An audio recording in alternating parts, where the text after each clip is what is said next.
The scariest thing about Della Millard, I think, is what's inside his head. The devil led the vilest form of evil down my driveway, and it smiled at me. He's a monster, and he thinks he's above all of us in a way. His body was burned beyond recognition. I do think that it was, for him personally, it was a succession of thrills. I don't think he wants to be known as a serial killer. She was murdered by these guys, and they kept her things as trophies. At the end of the day, this is so ugly. The police actually had the name of the killer right in their hands. Dylan Millard, 28 years, has now been formally charged with first-degree murder.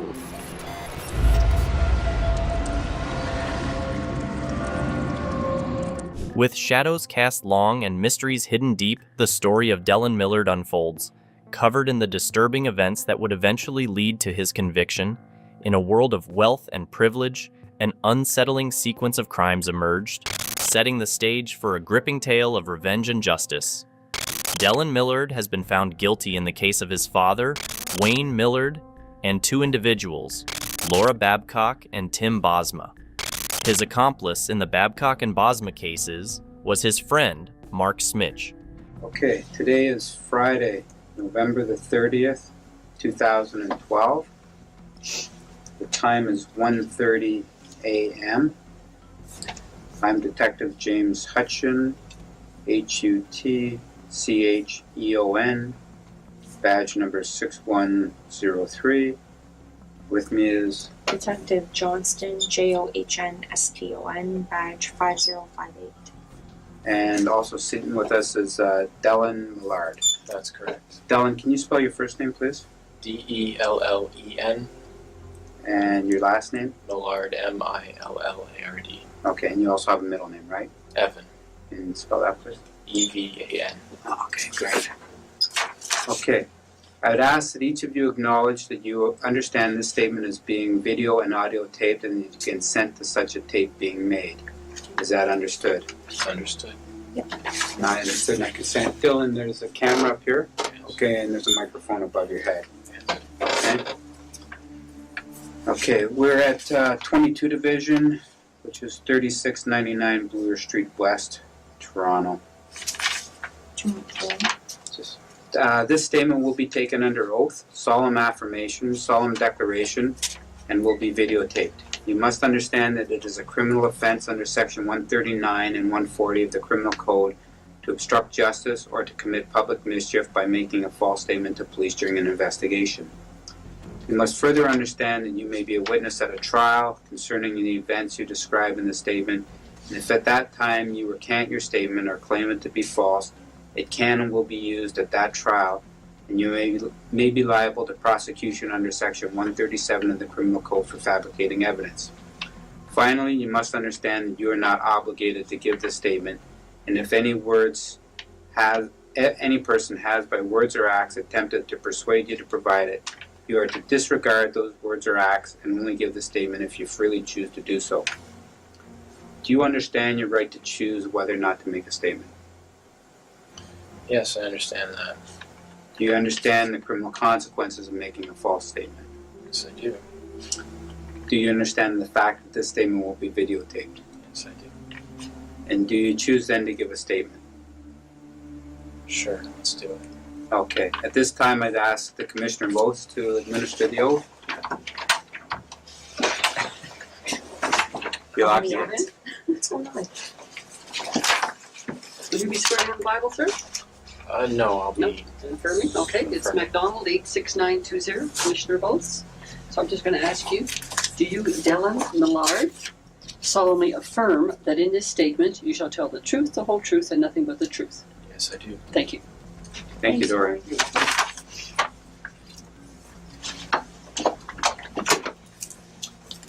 Okay, Dylan. We're here with respect to an incident that actually happened yesterday, Thursday, November 29th, 2012, at, I believe, your home at 5 Maple Gate in Etobicoke. And what I'd like you to do is just start from the beginning as to what happened and that brought the police into this incident. From the beginning? Well,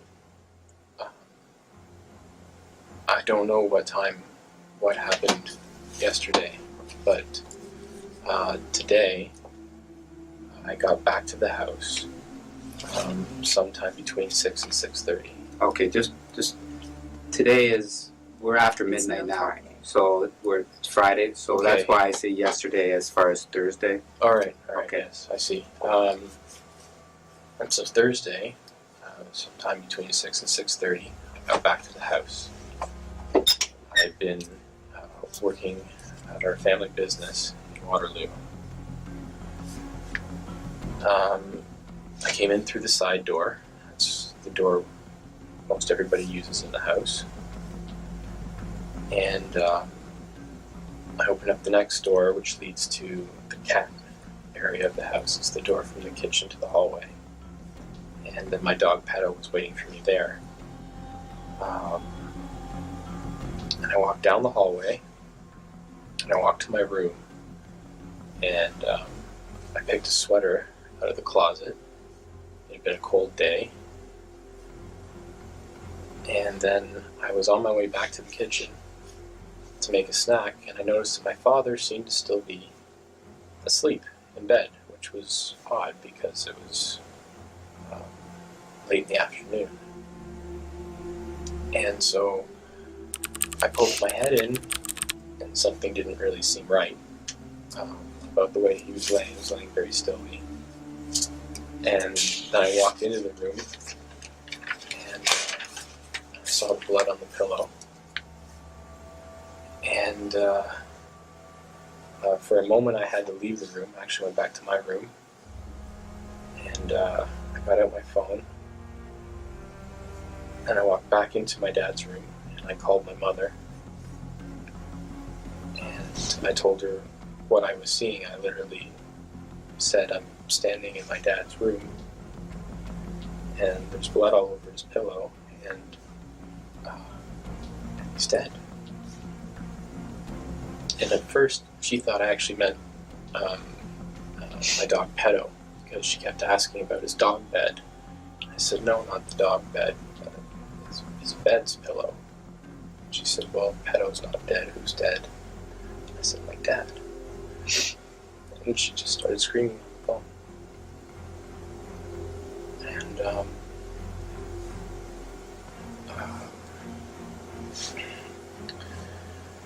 what happened? And well, I stayed on the phone with her for a while. I went out to the front. I left the room. I paced to the front driveway.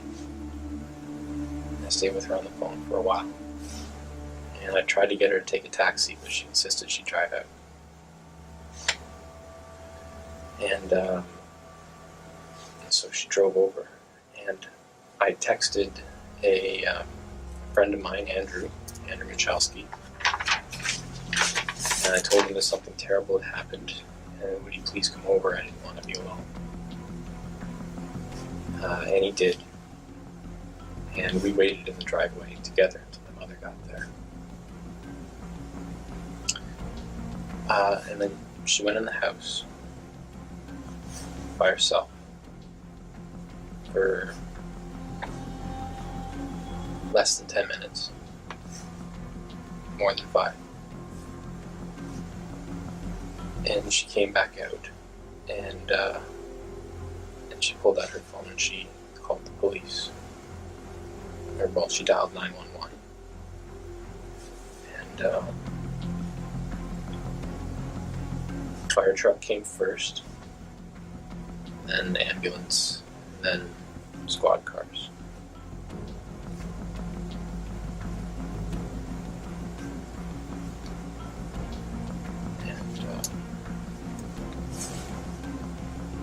I talked to some of the officers.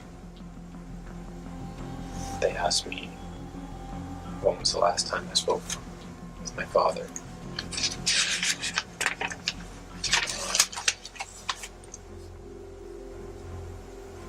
And what time I came home that day.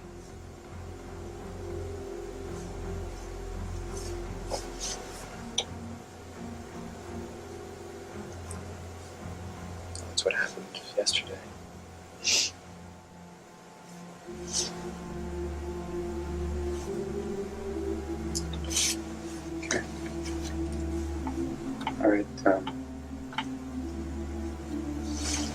So you were in Waterloo? Where were you in Waterloo? Waterloo Kitchener International Airport. We built a hangar there, a large one. There was all kinds of mechanics. Dellen Millard came from a privileged background, with his family's wealth originating from his grandfather, Carl Millard, who established the successful aviation company Millard Air. Dellen's father, Wayne, was a pilot for both Millard Air and Air Canada, where he met his wife, Madeline Burns, who worked as a flight attendant.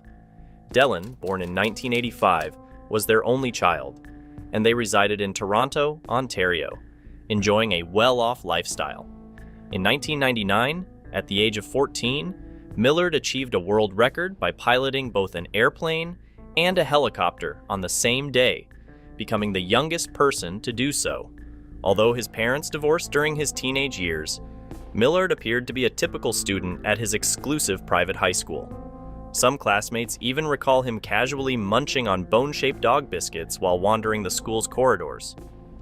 I moved a bunch of trailers around.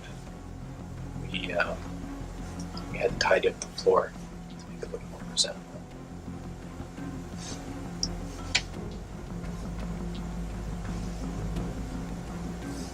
Okay, so you work for the family business? Yes, I do. The family business is?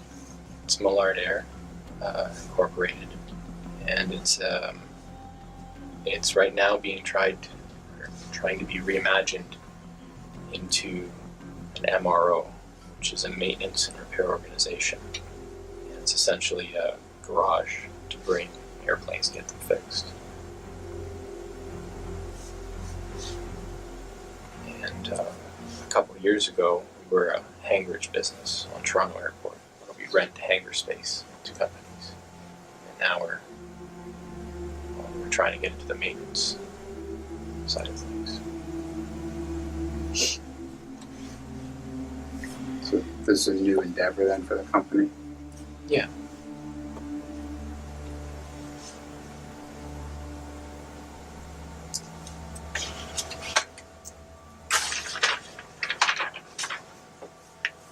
Okay. And how's that going as far as like the new hangar and everything in Kitchener? It's going. It's stressful. It's been about a year and a half of very hard work for everyone involved, and we haven't got a contract yet. So,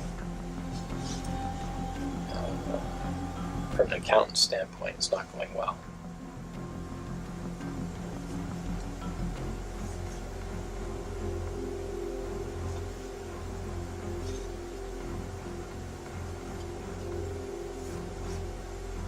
How long has this business been up and running?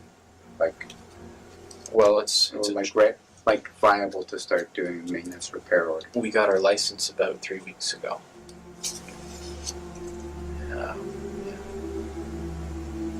And it's been over a year of preparation to get to that point.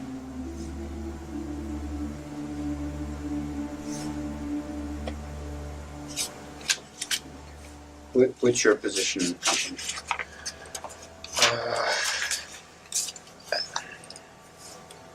Business card doesn't have a title on it, but I think legally I'm vice president of the company.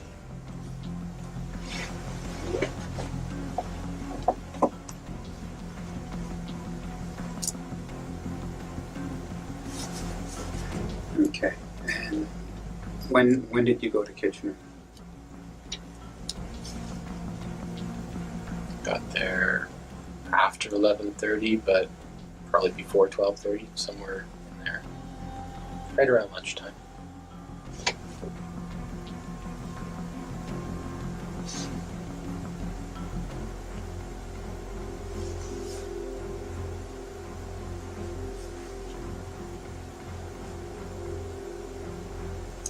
Okay. And when did you leave Kitchener? To come back? Yeah. To Etobicoke?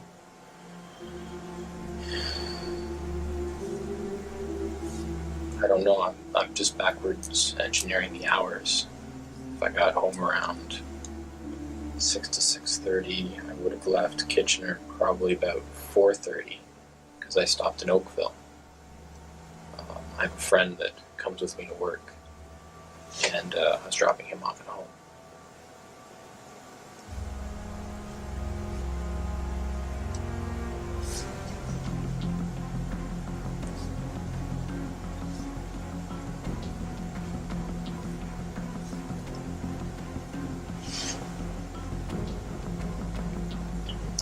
When was the last time you saw your dad? 2 hours ago. Like, In bed. no, I mean the last time you saw him alive, sorry. I keep wanting to say yesterday. It'd be Wednesday at about lunchtime. I was just leaving, and he was talking with Robert Kozlowski, who was our business advisor. And I stopped for a moment to put my 2 cents in. They were talking about one of our managers, John Barnes, who's been difficult to deal with lately. And I was basically saying, let's just find somebody that's easier to deal with, because he's holding us back. And my father said, what did he say to that? He said, yeah, maybe later. And I headed out. I went to Oakville from there. Lisa, the bookkeeper, was still there when I left. And I think Robert and I left at the same time. In 2006, at the age of 21, Millard struck up a friendship with Mark Smitch. They bonded over shared interests, like smoking and playing video games in Millard's basement. Initially, it appeared that Smitch greatly admired Millard, although Millard himself was somewhat uninterested in Smitch. However, by 2011, their friendship had deepened significantly. The following year, Millard allowed Smitch and his girlfriend, Marlena Manisas, to move into the basement suite of his family home. During this time, Millard began organizing what he referred to as missions with Smitch and other friends. These missions involved brief nighttime outings to steal items such as lawnmowers and construction equipment. It's worth noting that Millard had more than enough financial resources to purchase these items. So the motive behind these activities seemed to be purely for the thrill and excitement they provided. Eventually, Millard's criminal activities would escalate further. Did you stay at the house Wednesday night? Mark's house, yeah. Oh. Is that Mark your friend? Yeah. That's in Oakville? That's in Oakville. I pick him up, I drop him off. Sometimes I sleep over. And he comes to work with me in Waterloo. And Mark's last name? Smitch. Smich. Where's Mark live? He lives in Oakville. I can't give you the exact address. I'll give you a street corner. Okay. He lives just off of Old Abbey Lane, very near to 3rd Line.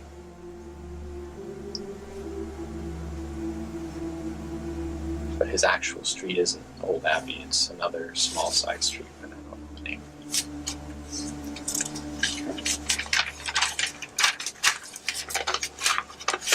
Now, your main residence, is that 5 Maplegate? Officially, it's 307 Riverside. I have an apartment in that building, but I've torn it all apart for renovations. So for the last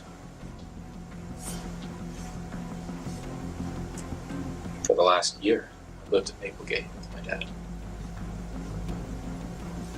Where's Riverside? Very near to Laura and Jane.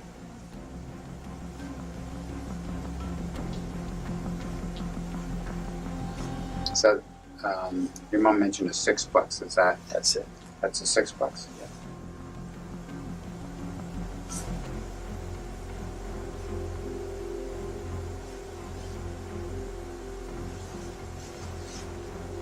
And your apartment number in 307?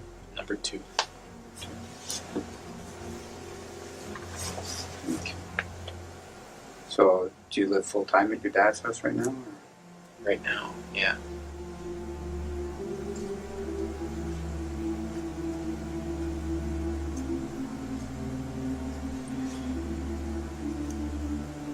So is Riverside, is it livable in right now, or is it? The apartment? Yeah. I don't need that many amenities, so yeah, it's livable, but the washrooms aren't. The toilet works. The washrooms aren't hooked up. The walls have just started to be painted. It's getting close. Okay. Now your dad's health. Can you tell me how his health was? Well, he threw out his back. It's been a while now. 9 months ago, between 7 and 9 months ago.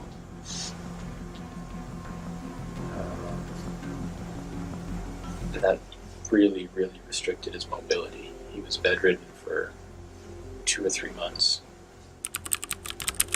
And recently he's been able to drive himself out to Waterloo. And he has an electric scooter there. He goes around the hangar.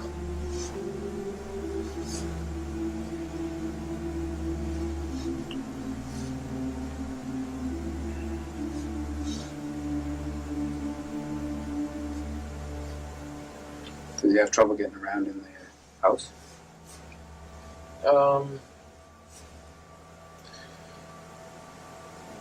Trouble as though he can't do it smoothly. Couldn't do it smoothly. It was awkward for him to walk, but he would go around the house no problem.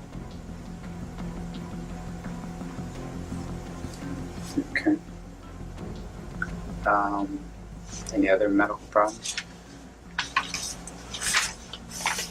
It's a medical problem. Heart, liver, lungs. Strong heart. Very strong liver. Have to be. Pardon me? I said it'd have to be. Why? He's always liked alcohol. He's always drank lots. And you have to have a strong liver. Now, was your dad a big drinker, or a regular drinker, or an alcoholic? How would you describe it? I don't like to say the word alcoholic, but it fits. He was a regular drinker, like every night. And more than I could drink.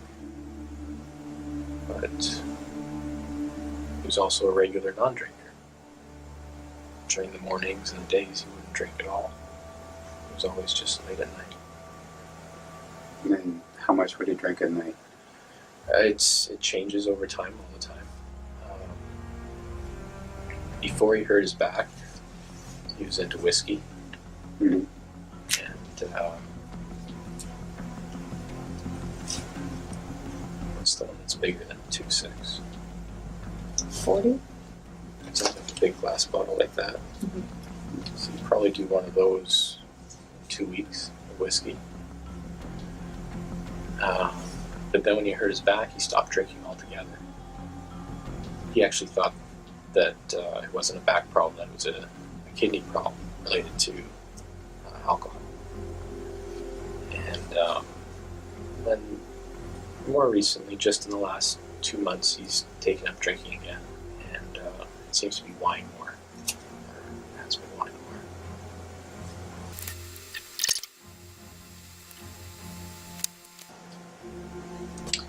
Yeah, your dad Did he have any guns in the house? In the past, he has definitely. The safe that the detectives and officers have seen tonight, he's had that safe as long as I can remember. And he's opened it in front of me maybe 3 times in my life. And he used to have handguns in it. The last time he opened it that I saw was over 3 years ago. And it had a bunch of pistols in it then. At the age of 27, Millard had amassed a generous portfolio of multi-million-dollar properties and possessed a collection of high-end luxury sports cars. He also maintained his position within the family business, effectively securing his place as the heir to the Millard fortune. His lifestyle was often characterized as that of a playboy, as he was known for dating multiple women simultaneously. But about 2 years ago, maybe 2 to 3 years ago, it had something to do with the gun registry that was going on. It prompted it. He said that he gave all of his guns to a fellow named Les Beatty, who at that time was working for us. He doesn't work for us anymore.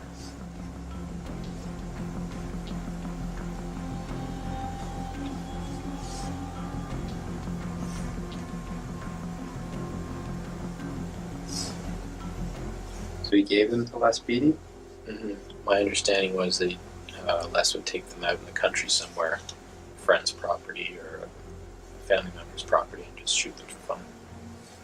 Okay. Do you have a number for Les Beatty? Oh, no, wait. I don't have it on my phone. I never call him. But I did give it to an officer tonight. Because we have it's not a Rolodex, but it's our own little phone book in the house. Okay. So your understanding was your dad didn't have any guns left? No, I didn't think so.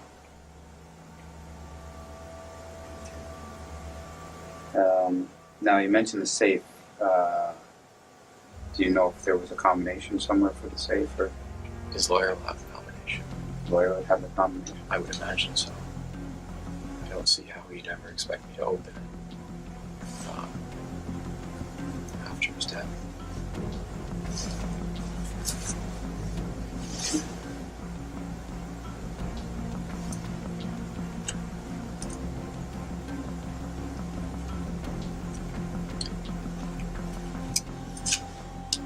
All right, Trish, do you have any questions?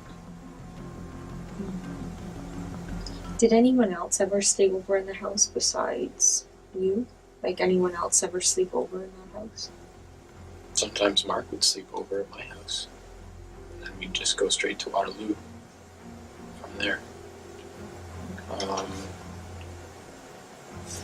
Not recently in the last maybe 3 months, but before that, sometimes I would have parties. People would have had too much to drive, so they'd just sleep over in the basement. That was never regular. That was sort of on just a case-by-case type of thing. What's the whole basement set up for downstairs?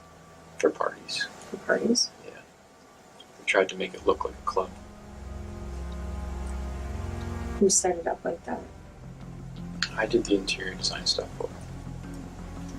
Paint colors and wallpaper.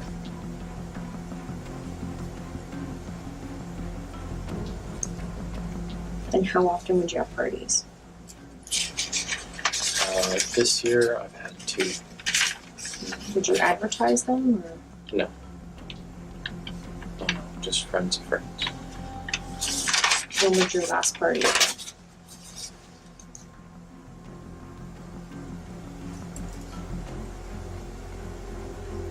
Somewhere in the middle of the summer.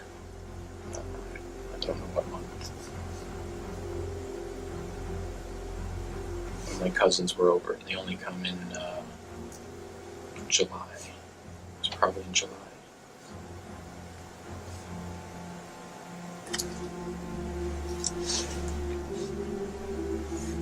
And what takes place, I saw there's Xbox and TVs and stuff like that set up down there.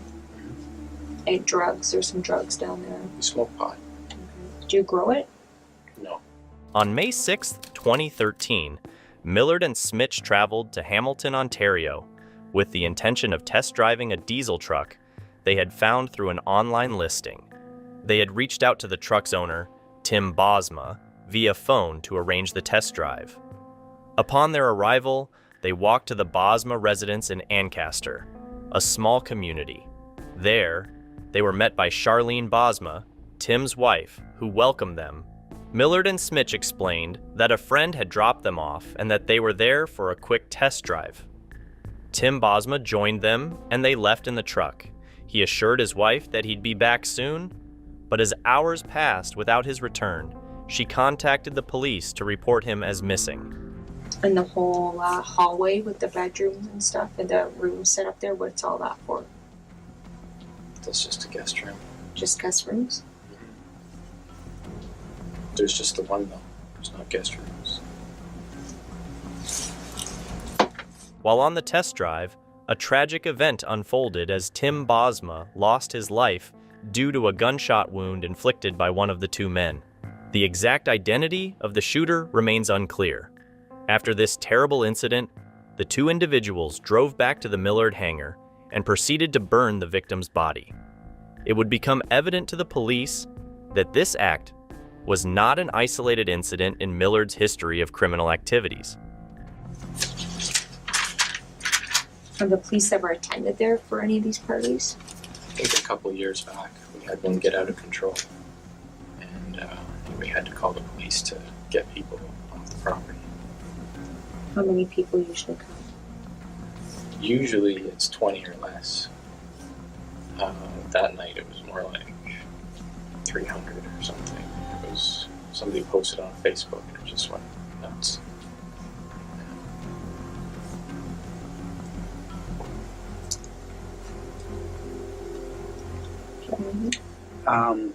Doors in the house, are they usually always locked? Yeah. Different doors have different habits. The front door is always deadbolted from the inside. The side door is a combination that locks as soon as you close it. My dad's usually pretty good about going around the house at night to make sure we have wooden stoppers in the sliding doors that lead to the back. Okay.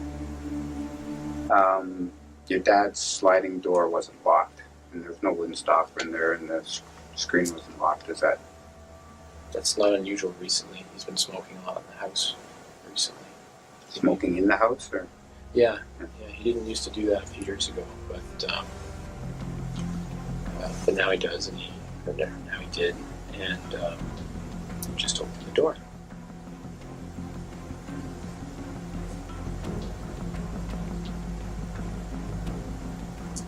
And for his room, he lets the cats out there too. We have an enclosure around his bedroom sliding door. It's all fenced in. It's for the cats, so they can sort of go outside.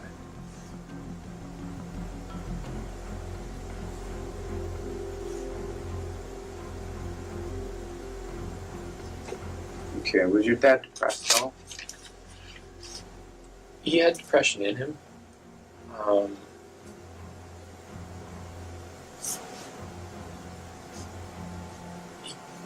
He carried some great sadness with him throughout life that I never really knew exactly what it was.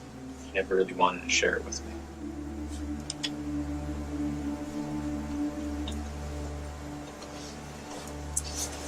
It wasn't like he was always sad either.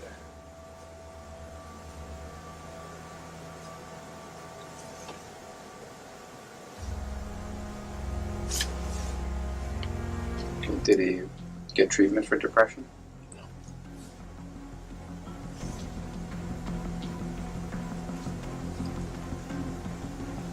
Was he under a lot of stress with this new endeavor? Lots this year.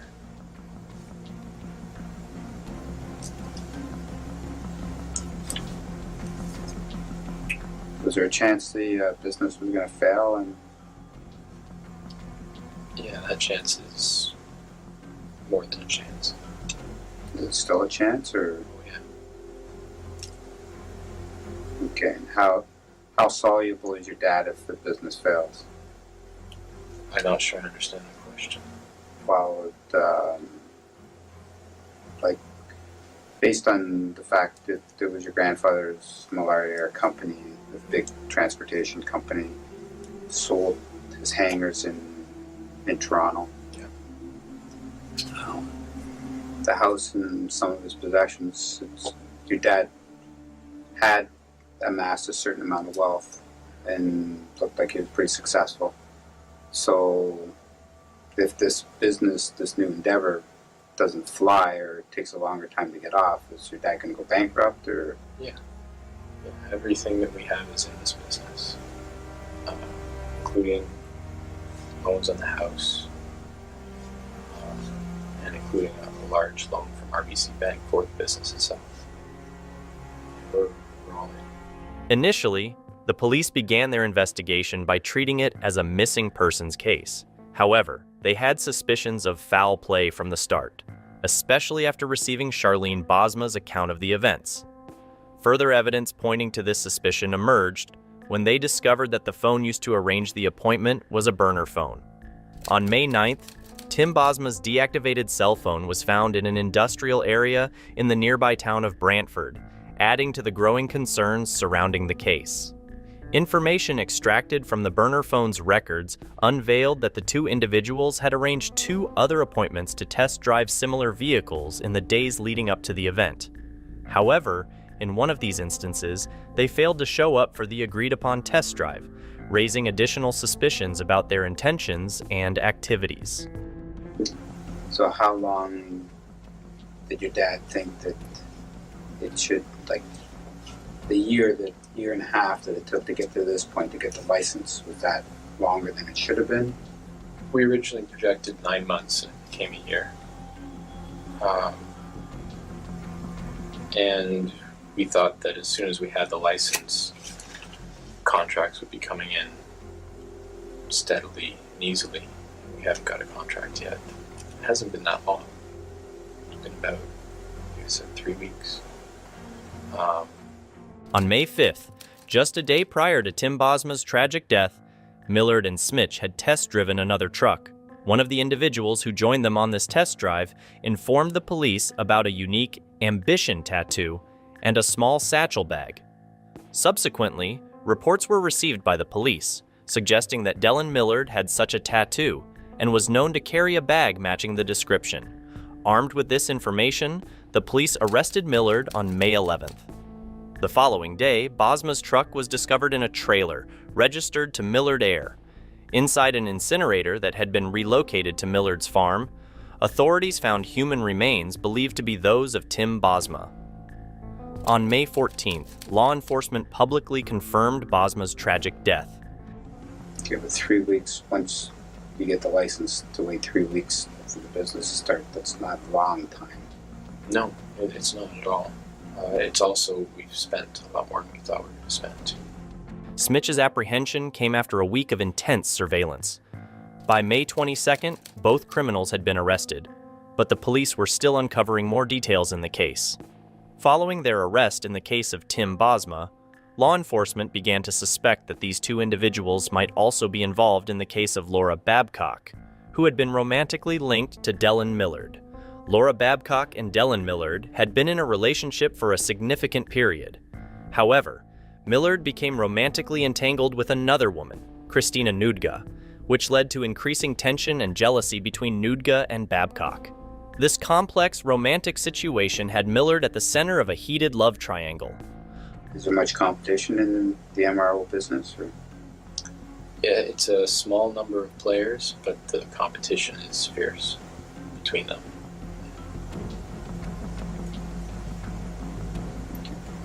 Does your dad own other properties? Just gotta own something else. Owns Maple Gate. Sorry? At the house we were at. Yeah. The hangar. I own Riverside. which is the sixplex. Mm-hmm. No, I don't think he owns any other properties right now. A vacation property or anything like that? A cottage? No, yeah, he got property when his father died. He got his house and a vacation home out in Picton, and they were both sold.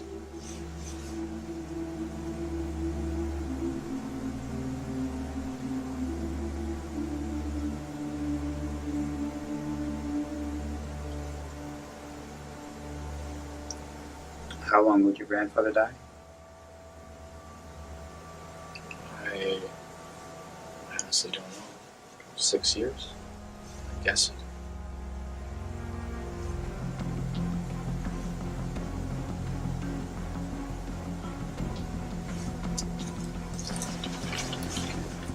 I noticed some stuff, Robinson helicopter and other stuff. Are you a pilot? I am. Your dad was a pilot, right? Yes, he was. What pilot license? Are you a helicopter pilot? Yeah, I'm a helicopter pilot. I have that at the private license level, which is, do you know the different levels? No. There's one that's just, I forget the name of it, it's just for you and your friends. Then there's the private one, which would be for you and multiple friends, like up to 8 people, I think. And then there's the commercial level where you're working for a company and, I don't know, maybe you're flying tours somewhere, flying executives to an oil rig. That's the commercial one. So you're good up to 8 people then? I'm good up to 8 people, yeah. Okay. And are you fly planes as well? I'm not licensed for it anymore because I let that run out, but I know how.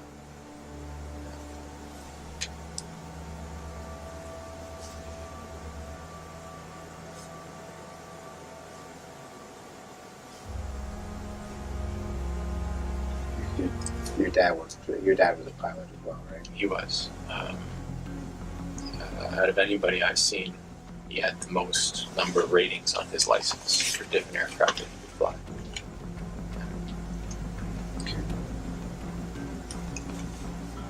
Was he still flying? No, he hasn't flown in a long time. I think his last check ride was when his father was still alive, maybe 5 or 6 years ago.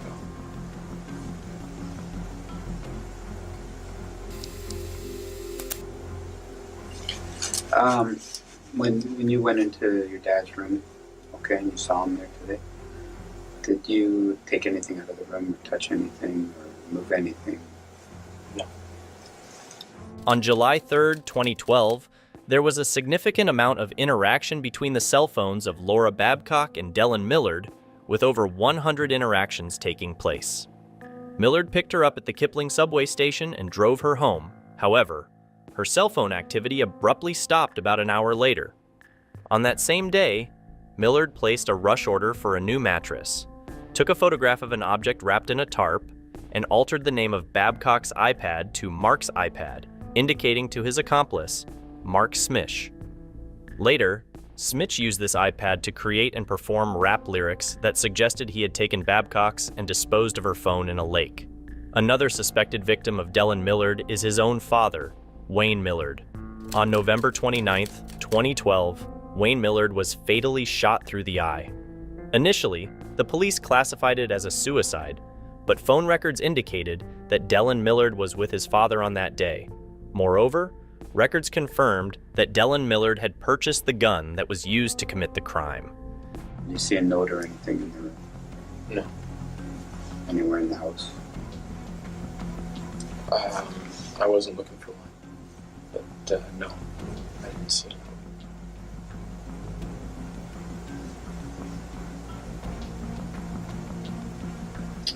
You have a housekeeper? Yes. And her name? Her name is Dina. How often does Dina come? Usually twice a day. What time of the day would she come? She would come late morning, say between 9 and 10 would be the first time she'd come. And then she'd probably come again around 5 p.m. to 6 p.m.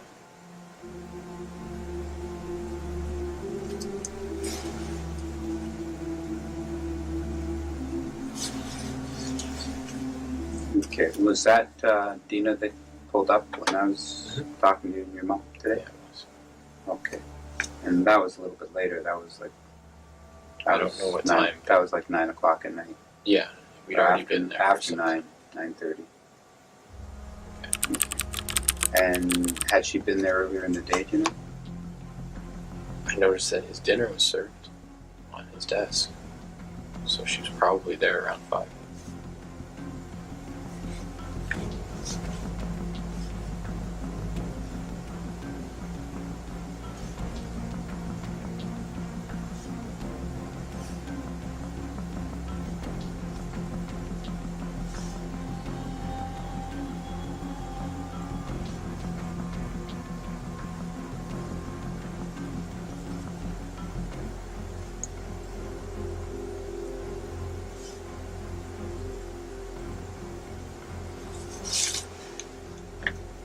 So if she was there at 5, why would she come back at 9 or 9:30? I don't know. Maybe just to clean up the dishes, but it's neither unusual or usual. It wouldn't surprise me that she'd come at 9 at the same time. She doesn't have a regular thing to do at that time, though. She's always come in and out of the house freely whenever she wants. Okay, does she live nearby? Mm-hmm. Yeah, she lives on Renforth, near Bloor.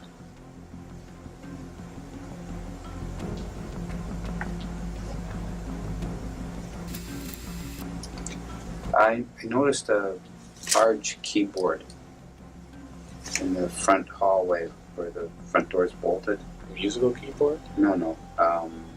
A board of keys. Yes. Are like, those are all vehicles at the Waterloo Airport. They're all at the airport? Yep. Yeah, like... except maybe my dad's van key. It might be on there. Okay, so those vehicles weren't missing from the home then? No. Okay. So there's like... It looked like sports vehicles. There's a mix. There's about... We have about 15 vehicles. We've got some little cars, a couple Jeeps, a couple trucks, a couple vans.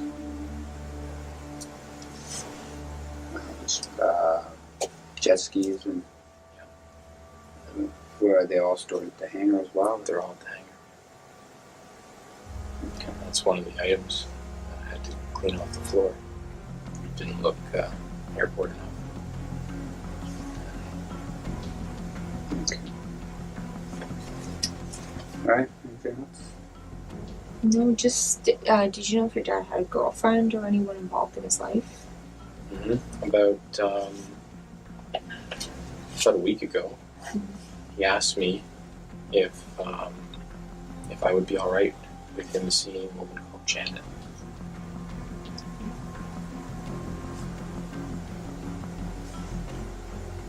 Have you ever met her? No, I've never met her. I was told that she was a cousin-in-law that he's known his whole life.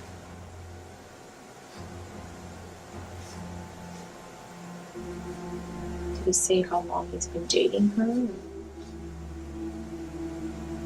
No, but we get calls frequently at night. I'm quite sure that it's just her. And that's been going on for the last year.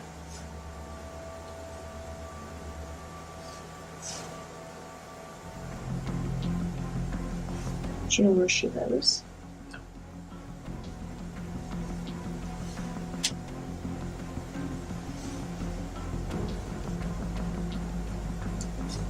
What did you tell your dad when he asked you? I told him that so long as it didn't create any legal issues with me, I wanted him to go find his happiness.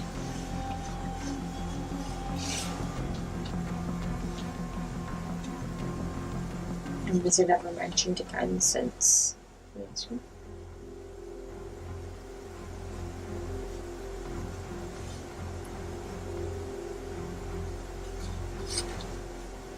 past weekend he disappeared for 2 days, and I think he was with her.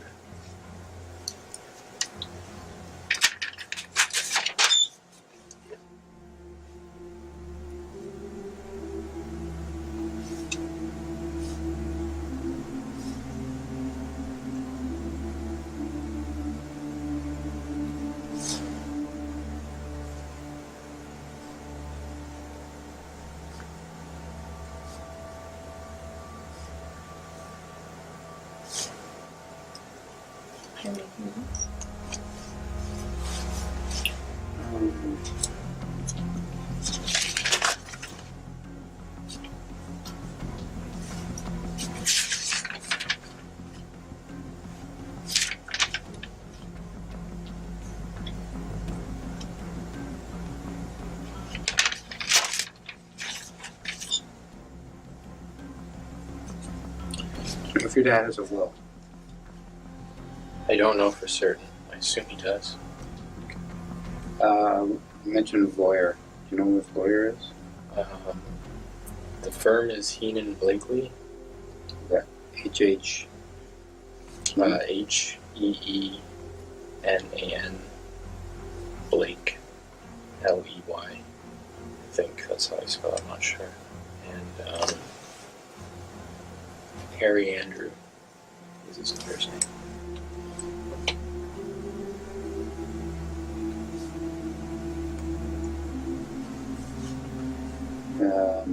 Do you know where their office is? Or? Somewhere in Toronto. Do you know who the executor of your dad's estate is? Does that mean who distributes his estate? Who would be in charge of, would he be the lawyer? It'll probably be, I would assume it'll be his lawyer and I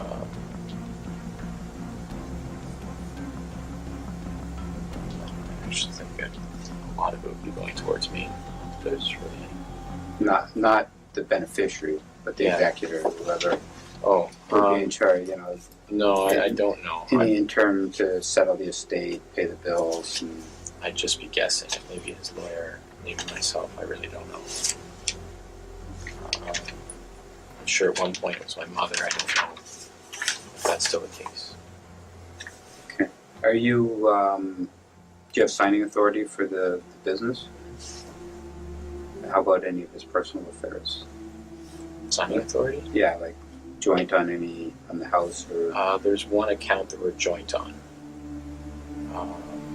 I've never actually used it though. It was like an in-case count, in case something like this happened, and then you would have access to... Maybe, yeah. I don't know what his thinking was. He was big on setting that up. Okay. He made a big deal about it. All right. Okay. Yeah. All right. Time is now 2:18 a.m. It's still Friday, November 30th, 2012, and I'm ending this interview. Actually, before I end it, is there anything that you want to tell us that we might have forgotten to ask you, or anything that you remembered that you think that we should know?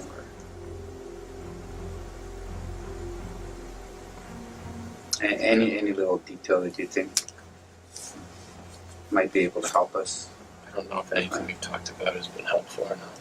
With the compelling evidence gathered in each of the cases, Dellen Millard was quickly found guilty of 3 counts of first-degree murder in separate trials. As a result, he received a severe sentence, being ordered to spend a minimum of 75 years in prison. Given this lengthy sentence, Millard is currently imprisoned, and his eligibility for parole is set at the age of 103, making it highly unlikely for him to secure parole during his lifetime. In the wake of these distressing events and the following legal proceedings, the lives forever changed by Dellen Millard's actions, we are reminded of the relentless pursuit of justice by law enforcement and the justice system. Millard's convictions and the weight of his sentence stand as proof of the firm commitment to ensure that those who commit such monstrous crimes are held accountable. Remember, it's your curiosity that fuels this channel. Keep exploring, stay inspired, and join us for more amazing content next time.